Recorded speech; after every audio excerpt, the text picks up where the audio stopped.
ഇന്നത്തെ വീഡിയോയിൽ ഇന്ത്യയുടെ എക്കോണമിയിൽ തന്നെയാണ് തുടങ്ങുന്നത്. നമ്മൾ ഇന്ത്യ 4th ലാർജസ്റ്റ് എക്കോണമി ആയിട്ട് മാറിയിരിക്കുകയാണ് GDP-യിൽ.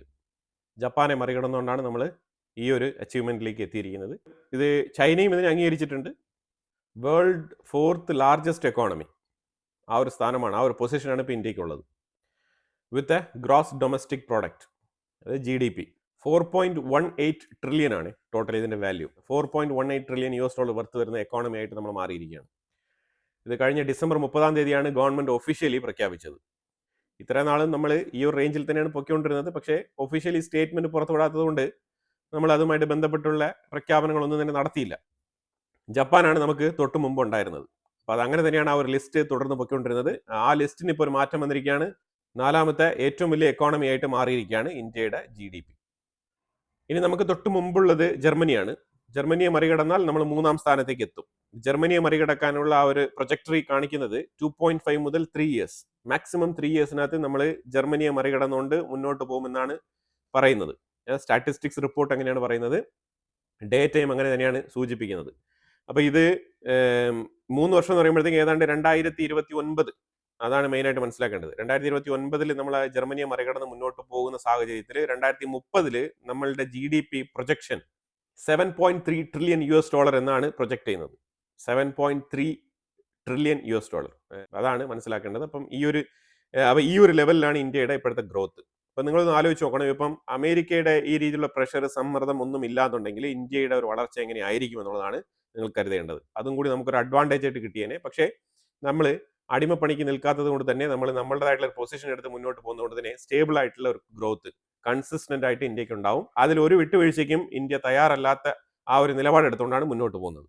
ഇന്ത്യയുടെ ഈ ഒരു എക്കണോമിക് ഗ്രോത്തിനെ അപ്രിഷിയേറ്റ് ചെയ്തുകൊണ്ട് ചൈനയുടെ സൈഡിൽ നിന്നും സ്പോക്സ് പേഴ്സൺ യു ജിങ് ഇന്ത്യയിലുള്ള ചൈനീസ് എംബസിയിൽ നിന്നാണ് ഈ ഒരു പ്രസ്താവന പുറപ്പെടുവിച്ചത്. ഇന്ത്യയുടെ ഈ ഒരു ഗ്രോത്തിനെ പുള്ളിക്കാരൻ അപ്രിഷിയേറ്റ് ചെയ്തുകൊണ്ടുള്ള ആ ഒരു സ്റ്റേറ്റ്മെന്റ് ആണ് പുറപ്പെടുവിച്ചത്. ചൈനയൊക്കെ ഇന്ത്യ അപ്രിഷിയേറ്റ് ചെയ്യുക എന്ന് പറഞ്ഞു കഴിഞ്ഞാൽ അമേരിക്കയ്ക്ക് ഒട്ടും താല്പര്യപ്പെടാത്ത വിഷയങ്ങളാണ് ഇതൊക്കെ. പക്ഷെ എന്തായാലും നമുക്ക് പറഞ്ഞിട്ട് കാര്യമില്ല, ട്രംപ് തന്നെയാണ് ഇതിനൊക്കെ വഴിയൊരുക്കിയത്. അപ്പം ഇനിയിപ്പം വരും വരായികളെല്ലാം തന്നെ കണ്ടറിഞ്ഞ് മുന്നോട്ട് പോകേണ്ടത് ട്രംപിന്റെയും കൂടെ ഒരു ബാധ്യതയായിട്ട് മാറിയിരിക്കുകയാണ്. അതിനിപ്പോൾ പറഞ്ഞിട്ട് കാര്യമൊന്നുമില്ല. ഇനി അവിടെ US-ന്റെ സെനറ്റിലും കോൺഗ്രസിലും ഇതിനെക്കുറിച്ചുള്ള ചർച്ച വരും, അത് 100% ഉറപ്പാണ്. അതിനുള്ള ഉത്തരങ്ങളൊക്കെ ട്രംപ് കണ്ടെത്തി വെച്ചിട്ടുണ്ടാവും. ഇല്ലാന്നുണ്ടെങ്കിൽ ട്രംപ് എന്തുകൊണ്ടാണ് ഇപ്പം റഷ്യയുമായിട്ട് നല്ല രീതിയിലുള്ള ബന്ധം സ്ഥാപിക്കാൻ ആഗ്രഹിക്കുന്ന ഡൊണാൾഡ് ട്രംപ്, അപ്പൊ അമേരിക്കയ്ക്ക് ഉക്രൈൻ്റെ കാര്യത്തിൽ ഒരു രീതിയിലുള്ള വേവലാതികളും ഇല്ലേ? അത് ഇന്ത്യ മാത്രമാണോ ഉക്രൈനെ കുറിച്ച് വേവലാതിപ്പെടേണ്ടത്? ഇന്ത്യ മാത്രമാണോ വ്യാപാര ബന്ധങ്ങൾ വെട്ടിച്ചുരുക്കേണ്ടത്?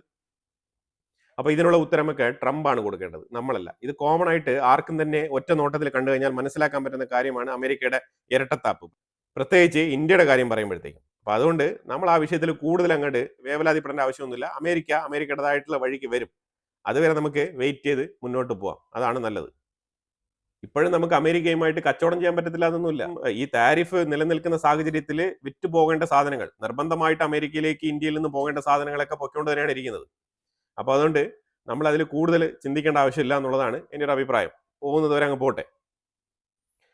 അടുത്ത നമ്മളൊരു റിമാർക്കബിൾ ആയിട്ടുള്ള ഒരു ഡീൽ, ആ ഡീൽ വേറെ ഒന്നുമല്ല, ജപ്പാനുമായിട്ട് നമ്മൾ ബുള്ളറ്റ് ട്രെയിനിന്റെ എഗ്രിമെന്റ് വെച്ചിട്ട് ജപ്പാന്റെ പ്രോജക്റ്റ് ആണ് ഇവിടെ നടപ്പിലാക്കുന്നത്. ഇവിടെ അഹമ്മദാബാദ് മുംബൈ വരെയുള്ള ആ ഒരു 508 കിലോമീറ്റർ ദൈർഘ്യമുള്ള ബുള്ളറ്റ് ട്രെയിൻ ഫെസിലിറ്റി.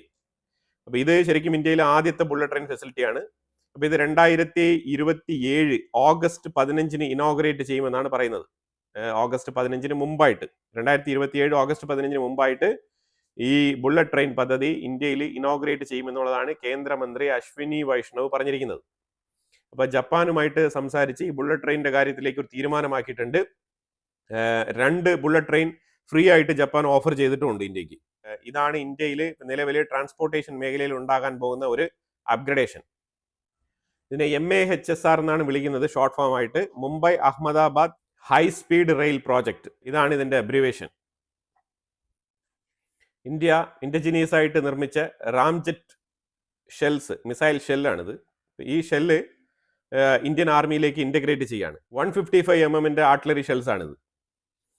ഇതിന്റെ നിർമ്മാണത്തിൽ ആത്മനിർഭർ ഭാരത് എന്നുള്ള ആ ഒരു പ്രോജക്റ്റിൽ ചേർന്നാണ് ഇത് നിർമ്മിച്ചിരിക്കുന്നത്. IIT മദ്രാസ് ആണ് ഇതിന്റെ മെയിൻ ആയിട്ടുള്ള കൊളാബറേറ്റർ, അതാണ് മനസ്സിലാക്കേണ്ടത്, IIT മദ്രാസ്. NIBE സെക്യൂരിറ്റീസ് എന്ന് പറഞ്ഞ കമ്പനി 293 കോടിയുടെ ഒരു പ്രോജക്റ്റ് ഇന്ത്യൻ ആർമിയിൽ നിന്നും ഇന്ത്യൻ ഡിഫൻസിൽ നിന്നും സ്വന്തമാക്കിയിരിക്കുകയാണ്. ഇന്ത്യൻ ആർമിയാണ് ഈ ഒരു കോൺട്രാക്ട് കൊടുത്തിരിക്കുന്നത്. ഇത് യൂണിവേഴ്സൽ റോക്കറ്റ് ലോഞ്ചർ നിർമ്മിക്കാനാണ് ഈ പ്രോജക്റ്റ് ഇനിഷ്യേറ്റ് ചെയ്തിരിക്കുന്നത്. Universal rocket launcher. റഷ്യ ഇന്ത്യക്ക് S-350 air defence system offer ചെയ്യുന്നതുമായിട്ട് ബന്ധപ്പെട്ട ഒരു വാർത്തയാണ്. S-350 Vityaz air defence system. ഈ air defence system with technology ട്രാൻസ്ഫറോട് കൂടി ഇന്ത്യക്കുള്ളിൽ നിർമ്മിക്കാനുള്ള ഓഫറാണ് റഷ്യ ഇന്ത്യക്ക് കൊടുത്തിരിക്കുന്നത്. ഈ റഷ്യയുമായിട്ടുള്ള ഈ ഡിഫൻസ് ഡീൽ എല്ലാം തന്നെ റഷ്യ ഉക്രൈൻ യുദ്ധം നടക്കുന്നതുകൊണ്ടും അമേരിക്കയുടെ സമ്മർദ്ദം നിലനിൽക്കുന്ന സാഹചര്യത്തിൽ ഇന്ത്യ മുന്നോട്ട് പോകാൻ കുറച്ച് വിസമ്മതിച്ച് കുറച്ച് ബ്രേക്ക് എടുത്ത് മുന്നോട്ട് പോകുന്ന സാഹചര്യമാണ്. സ്ലോ പേസിലാണ് മുന്നോട്ട് കൊണ്ടുപോകുന്നത്. തീർച്ചയായിട്ടും റഷ്യയുമായിട്ടുള്ള ഈ ഡീലുകളെല്ലാം തന്നെ ഇന്ത്യക്ക് ഗുണകരമാകുന്ന പരിപാടികൾ തന്നെയാണ്. ഇന്ത്യ തീർച്ചയായിട്ടും ഇതെല്ലാം ഏറ്റെടുക്കുകയും ചെയ്യും. ഇപ്പൊ റഷ്യ ഉക്രൈൻ യുദ്ധം എപ്പം നിൽക്കുന്നോ അതാണ് ഇന്ത്യയുടെ ഒരു കീ മൊമെന്റ്. ആ മൊമെന്റിൽ ഇന്ത്യ ജമ്പ് ചെയ്ത് പടപടയെന്ന് റഷ്യയുമായിട്ടുള്ള ഡീലുകളെല്ലാം തന്നെ ഉറപ്പിക്കും. അതാണ് മനസ്സിലാക്കാൻ പറ്റുന്നത്. കാരണം ഇപ്പൊ നമ്മൾ ഉറപ്പിച്ചു കഴിഞ്ഞാൽ അമേരിക്കയുടെ സമ്മർദ്ദം വീണ്ടും കൂടുതൽ ഇന്ത്യക്ക് മേളിൽ വരും. അതിനെ തുടർന്ന് കൂടുതൽ പ്രഷർ യൂറോപ്യൻ സൈഡിൽ നിന്നും വരാനുള്ള സാധ്യതയുണ്ട്. അപ്പൊ അതുകൊണ്ട് തന്നെയാണ് ഇന്ത്യ ഇതിലെ ഒരു ന്യൂട്രൽ നിലപാടെടുത്ത് ഇങ്ങനെ മുന്നോട്ട് പോകുന്നത്.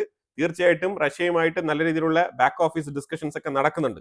അത് നടക്കുന്നതിന്റെ ഭാഗമായിട്ടാണ് റഷ്യ കൂടുതൽ ഓഫറുകൾ ഇന്ത്യക്ക് ഇങ്ങനെ സമ്മാനിച്ചുകൊണ്ടേയിരിക്കുന്നത്. നിക്കോബാർ ഐലൻഡിൽ നമ്മളുടെ CDS Anil Chauhan upgraded runway inaugurate ചെയ്തിട്ടുണ്ട്. ഇന്ന് രാവിലെ 11:30 അവിടെ എത്തിയത്. അപ്പോൾ അതിനെ തുടർന്ന് ഈ ഒരു അപ്ഗ്രേഡഡ് റൺവേ അവിടെ ഇനോഗ്രേറ്റ് ചെയ്തിട്ടുണ്ട്. നമുക്കറിയാലോ, അവിടെ ഓൾറെഡി തന്നെ ആൻഡമാൻ നിക്കോബാറിൽ നമ്മൾ വലിയൊരു പോർട്ട് പ്രോജക്റ്റ് അണ്ടർ കൺസ്ട്രക്ഷനിൽ ഇരിക്കുകയാണ്. അപ്പോൾ അതിന് മുന്നോടിയായിട്ട് ശരിക്കും അതിന് പ്രൊട്ടക്ഷൻ ഒരുക്കണം. അപ്പോൾ അതേപോലെ തന്നെ അവിടെ നമ്മൾ സ്ട്രോങ് ആയിട്ട് തന്നെ ഒരു ബേസ് നമുക്ക് വേണം. അപ്പോൾ അതുകൊണ്ട് തന്നെ അവിടെ റൺവേ വളരെ കൃത്യമായിട്ട് വേണം എന്നുള്ള ഒരു ധാരണ. ശരിക്കും പറഞ്ഞാൽ അവിടെ ഇനി ഈ അപ്ഗ്രേഡഡ് റൺവേ പ്രധാനമായിട്ടും നമ്മൾ അവിടെ നിർമ്മിക്കുന്നത് തന്നെ ഈ പോർട്ട് ബിൽഡ് ചെയ്യാൻ വേണ്ടിയിട്ടുള്ള സാമഗ്രികളൊക്കെ കുറച്ചുകൂടെ ഈസി ആയിട്ട്, ട്രാൻസ്പോർട്ടേഷൻ വളരെ ഈസി ആയിട്ടും സിവിൽ പർപ്പസിനും അതേപോലെ തന്നെ ആർമി പർപ്പസിനും കമ്പൈൻ ചെയ്ത് ഉപയോഗിക്കാൻ പറ്റുന്ന രീതിയിലുള്ള റൺവേ ആണ് അവിടെ പണി കഴിപ്പിച്ചിരിക്കുന്നത്. DRDO K6 SLBM submarine launched ballistic missile. ഇത് 8000 കിലോമീറ്റർ റേഞ്ച് വരുന്ന K6 എന്ന് പറഞ്ഞ ആ ഒരു മിസൈൽ സിസ്റ്റം പരീക്ഷിക്കാൻ വേണ്ടിയിട്ട് റെഡി ആയിട്ടിരിക്കുകയാണ്. ഓൾമോസ്റ്റ് ഈ വർക്ക് കംപ്ലീറ്റ് ചെയ്ത് വെച്ചിരിക്കുകയാണ്. ഇനി ജസ്റ്റ് ടെസ്റ്റ് നടത്തി ഒന്ന് കൺഫേം ചെയ്താൽ മതി. 8000 കിലോമീറ്റർ ആണ് ഇതിന്റെ സ്ട്രൈക്കിംഗ് കേപ്പബിലിറ്റി. K6 എന്ന് പറയുന്നത് സബ്മറൈൻ ലോഞ്ച്ഡ് ആണ്. ഈ സബ്മറൈൻ മേളിൽ കൊണ്ടുവന്ന് ലോഞ്ച് ചെയ്യണം എന്നില്ല. അതായത് വെള്ളത്തിൽ മുങ്ങി കിടക്കുമ്പോൾ തന്നെ നമുക്ക് അവിടെ വെച്ച് ആ സ്പോട്ടിൽ തന്നെ ഇത് ലോഞ്ച് ചെയ്യാൻ പറ്റും. അതാണ് ഇതിന്റെയൊക്കെ പ്രത്യേകത. 052D guided missile system integrate ചെയ്തുള്ള ഒരു ഡിസ്ട്രോയർ വെസൽ ചൈന ലോഞ്ച് ചെയ്തിട്ടുണ്ട്. ചൈന ശരിക്കും അവരുടെ നേവി മേഖല, ശരിക്കും പറഞ്ഞാൽ അവരുടെ നേവൽ ഫോഴ്സ് വളരെ ശക്തമായ രീതിയിൽ മുന്നോട്ട് കൊണ്ടുവരുന്ന ഒരു സാഹചര്യമാണ് ഇപ്പം നിലനിൽക്കുന്നത്. അതിന് കാരണം വേറെ ഒന്നുമില്ല, ഇപ്പുറത്ത് ക്വാഡാണ്.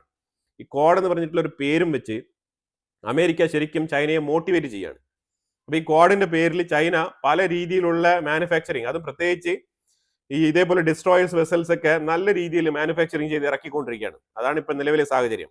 അത് വെറുതെ ഇരുന്ന് ചൈനയെ പോയിട്ട് ഞങ്ങൾ ക്വാഡാണ് ഇതാണെന്നൊക്കെ പറഞ്ഞിട്ട് ചൈനയെ മോട്ടിവേറ്റ് ചെയ്ത് അവരുടെ പ്രൊഡക്ഷൻ കപ്പാസിറ്റി അറിയാമല്ലോ, മാസീവായിട്ട് പ്രൊഡക്ഷൻ ചെയ്യുന്ന ആൾക്കാരാണ് ചൈന. അപ്പൊ അവർ തുരിതരായി ഇപ്പം വെസൽസ് റെഡിയാക്കി, ഡിസ്ട്രോയർ വെസൽസ് റെഡിയാക്കി ഇറക്കിക്കൊണ്ടിരിക്കുകയാണ്. ഓൾറെഡി തന്നെ അവരുടെ കയ്യിലുള്ള സ്പൈ വെസൽസുകൾക്ക് കൈയും കണക്കില്ല. അതിനോടൊപ്പമാണ് ഇതേപോലെ ഗൈഡഡ് മിസൈൽസ് ഘടിപ്പിച്ചുകൊണ്ടുള്ള അടുത്ത ഡിസ്ട്രോയറുകൾ ചൈന ഇറക്കിക്കൊണ്ടിരിക്കുന്നത്. ഇനി ക്വാഡിനെ ശക്തിപ്പെടുത്താൻ വേണ്ടിയിട്ട് അമേരിക്ക എന്തെങ്കിലും ചെയ്യുന്നു എന്ന് ചോദിച്ചാൽ ഒരു തേങ്ങയും ചെയ്യുന്നില്ല എന്നുള്ളതാണ് യാഥാർത്ഥ്യം.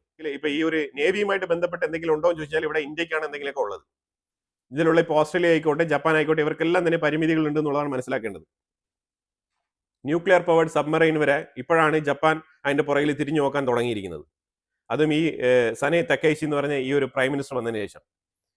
എനിവേ നമുക്ക് കാണാം എന്താണ് സംഭവിക്കാൻ പോകുന്നുള്ളത്.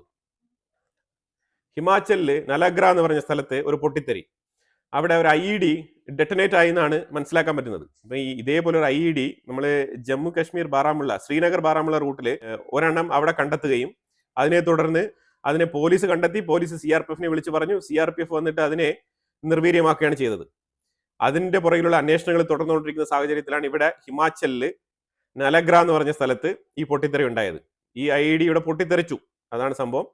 അത് ശരിക്കും ഒരു പോലീസ് സ്റ്റേഷന്റെ അടുത്താണ്, നലഗ്ര പോലീസ് സ്റ്റേഷന്റെ അടുത്താണ് ഈ പൊട്ടിത്തെറി ഉണ്ടായത്. അതിനെ തുടർന്ന് അവിടെ അന്വേഷണങ്ങൾ ഇപ്പോൾ പുരോഗമിക്കുകയാണ്. 2 തീവ്രവാദ സംഘടനകൾ ഇതിന്റെ ക്ലെയിം ഏറ്റെടുത്തിട്ടുണ്ട്. അതിലൊന്ന് മറ്റേ ബാബർ കൽസ, അവരും ഏറ്റെടുത്തിട്ടുണ്ട് ഇതിന്റെ ക്ലെയിം. മറ്റൊന്ന് പഞ്ചാബ് സോവറിനിറ്റി അലയൻസ്, ഇവർ മറ്റേ ഖാലിസ്ഥാനികളുമായിട്ട് ബന്ധപ്പെട്ട ആ ഒരു സംഘടനയാണിത്. അവരോടൊപ്പം ചേർന്ന് പ്രവർത്തിക്കുന്ന ഒരു സംഘടനയാണിത്. അപ്പോൾ ഒരു സംഘടന നമ്മൾ നിരോധിക്കുമ്പോൾ അവർ മറ്റൊരു പേര് വെച്ചിട്ട് മറ്റൊരു രൂപത്തിൽ വരും. അങ്ങനെ കണക്കാക്കിയാൽ മതി ഇതിനെ. അപ്പൊ ഈ 2 സംഘടനകളാണ് ഇതിന്റെ ഉത്തരവാദിത്തം ഏറ്റെടുത്തിരിക്കുന്നത്. എനിവേ ഇപ്പം ഈ ഒരു ബോംബ് വയ്ക്കാൻ വേണ്ടിയിട്ട് 2 സംഘടനകളോ അതാണ് ഇപ്പോൾ നമുക്ക് മനസ്സിലാകാത്തത്. ഇനിയിപ്പോൾ ഇവർ വേറെ എവിടെയെങ്കിലും വെച്ചിട്ടുണ്ടോ എന്നുള്ളത് അറിയില്ല. അപ്പോൾ എന്തായാലും അന്വേഷണം തുടരുകയാണ്. അപ്പോൾ നമ്മൾ ഒരുവിധം ഇന്ത്യക്കുള്ളിലെ വാർത്തകളാണ് നമ്മൾ ഇതിനകത്ത് ഉൾപ്പെടുത്തിയത്. ഇതിനെക്കുറിച്ചുള്ള അഭിപ്രായങ്ങൾ കമന്റ് ബോക്സിൽ രേഖപ്പെടുത്തുക. കൂടുതൽ വാർത്തകളുമായിട്ട് അടുത്ത വീഡിയോയിൽ വരാം. Thank you so much.